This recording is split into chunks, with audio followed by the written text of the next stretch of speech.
గుర్తు చేశాను. క్రైస్తవ సంఘంగా మనము పిరికి పందలుగా ఉండకూడదు.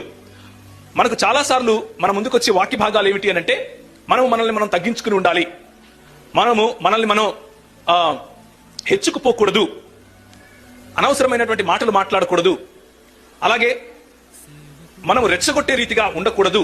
ఇలాంటివన్నీ కూడా మన ముందుకు వస్తూ ఉంటాయి. ఇవి మన సంఘాల్లో మనం చదువుతూ ఉంటాం, మనం నేర్చుకుంటూ ఉంటాం, మన ప్రజలకు చెబుతూ ఉంటాం.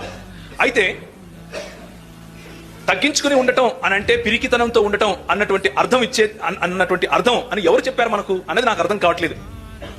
స్టెఫెను ఆనాడు పిరికి పందగా ఉంటే ఈరోజు మనకు సౌలు పౌలుగా మారి ఉండేవాడు కాదు. పిరికితనం అంటే సత్యాన్ని ఉన్నది ఉన్నట్లుగా చెప్పలేకపోవటం.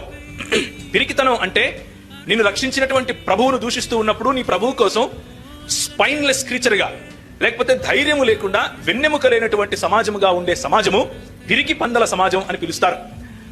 ప్రభువు మనకిచ్చే పిలుపు పిరికి పందల లాంటి సమాజంగా ఉండటం కాదు. ప్రభు మనకిచ్చేటటువంటి పిలుపు జ్యోతులుగా వెలగాలి అన్నటువంటి పిలుపు. ప్రభు మనకిచ్చే పిలుపు కొండ మీద కట్టబడినటువంటి నగరం లేకపోతే పట్టణము మరుగు చేయబడదు అన్నటువంటి పిలుపు. మనము మెరవటానికి, మనము ప్రజలను ఆకర్షించటానికి, ధైర్యంగా ప్రభు కోసము నిలబడటానికి పిలువబడ్డాం.